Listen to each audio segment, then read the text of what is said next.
Jared, can you please help me out, buddy? Jared, can you help me out?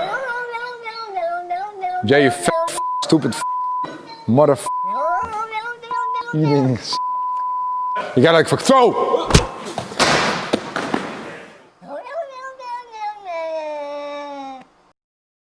Hi, time for a general warm-up. By the way, welcome back. Home workout. Me is here. He is here.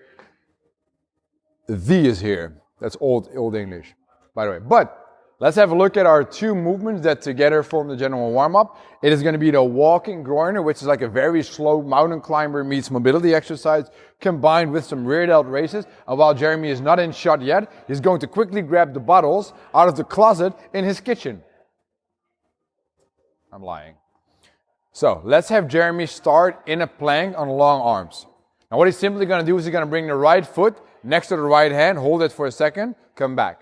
Step the left foot next to the left hand, hold it for a second, come back. Now what I need him to do while doing this is try to keep the hips and shoulders in line while moving the leg, and try to get the knee to be as close on top of the ankle as you possibly can. This completely depends, guys, on flexibility.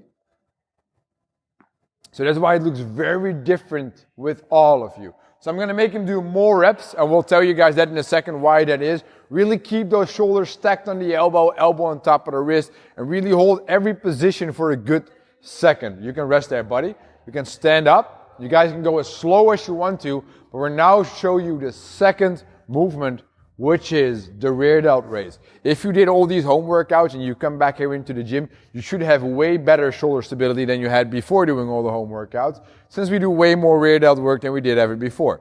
Unless you often go to strength class, because Jeremy makes you do IRT races all day long. Here we go, some big rear delt races, going nice and controlled. He's not focusing on pinching shoulder blades, he's focusing on bringing the arms out and up, squeezing that shoulder, and get that rear delt to fire properly. And like I said again, if you're doing bodybuilding competitions and you do that side chest, your shoulder needs to be completely round also in the back. So rear delts are very good for the visual look of the shoulder as well. And isn't that way more important than functionality, guys? It is. Let's rest.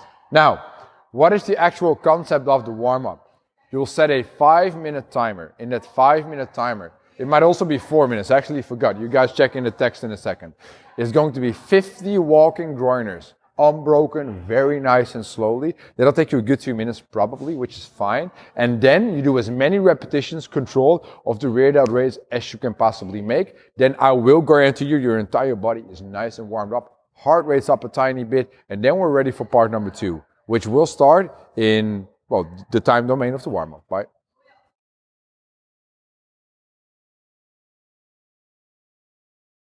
Part number 2, 2 different movements. Jeremy is ready, I'm ready. Let's have a look at the frog stance. We're aiming for full body control here. Place your hands on the floor, about shoulder width stance there. You're gonna place your knees on top of your elbows, and you're gonna lean forward, and we call this a frog stance. There we go. And Jeremy is trying to find balance. He cannot do this by just leaning. He is very, very tight in this position, and he's actually comfortable. Now, in the warm-up, I need you to practice this for 20 to 30 seconds. So it doesn't have to be one 30-second attempt. It can be a couple of quick 10-second to 5-second attempts, 3-second attempts, whatever feels good for you to do. So the second movement, which we'll do after, has to be in the same interval. And it is going to be the hollow rock. So you start making a hollow body first. Now, in the hollow body position, you're going to rock back and forth, and back and forth. And this is actually very hard, and it also takes very long.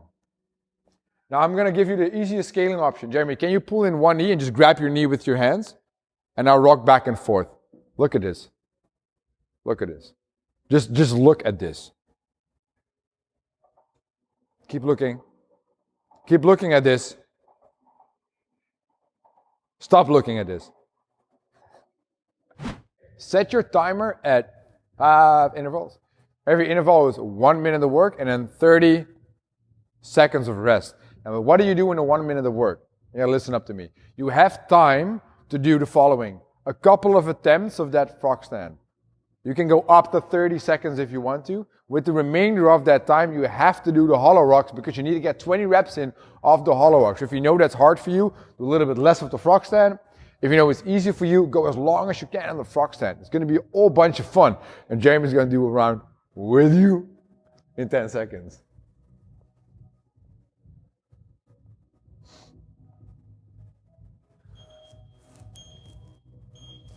Let's go, Jer.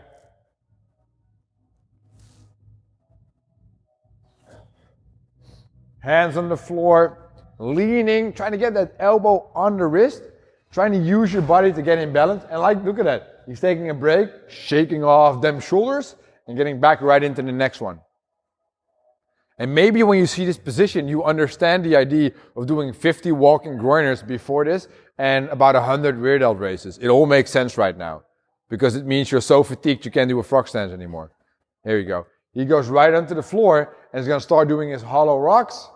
There we go. And if you cannot make this, get this done in the minute, you just do as many hollow rocks as you can unbroken until you hear the beep.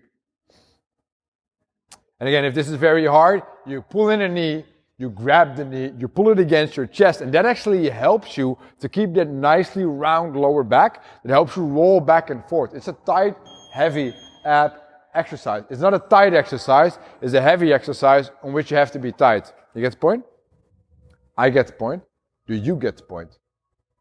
But now, do you get the point? You get 2 points.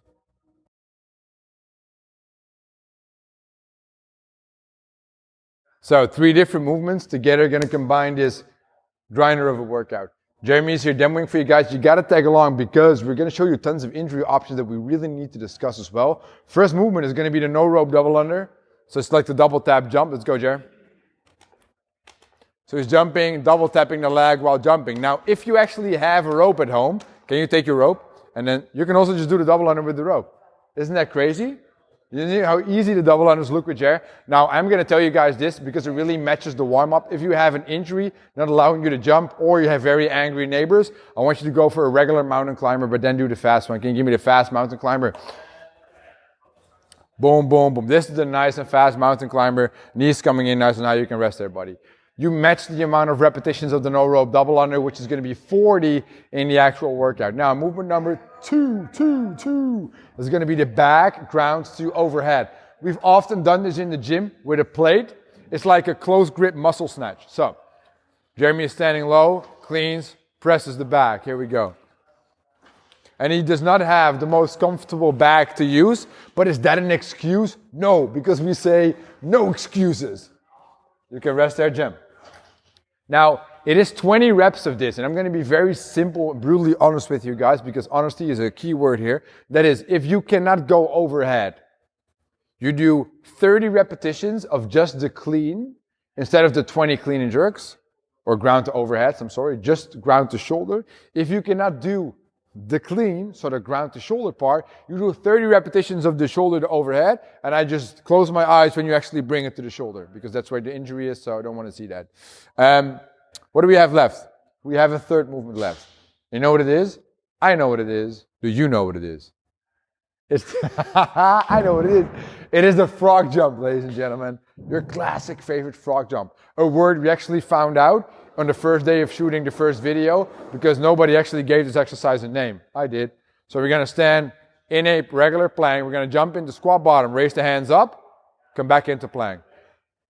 Now, I know frog jumps are actually another exercise, but we like to do this because we're on one spot in our living room doing weird exercises, and this is a nice and rough one. Now, hey, do you have a jumping injury or angry neighbors again? Guess what? We'll do a walking groiner instead. So, and then we add that squat position. So we stop, we step a foot forward, get the other one in, step, get up in a squat, shaboom, get back down, step back.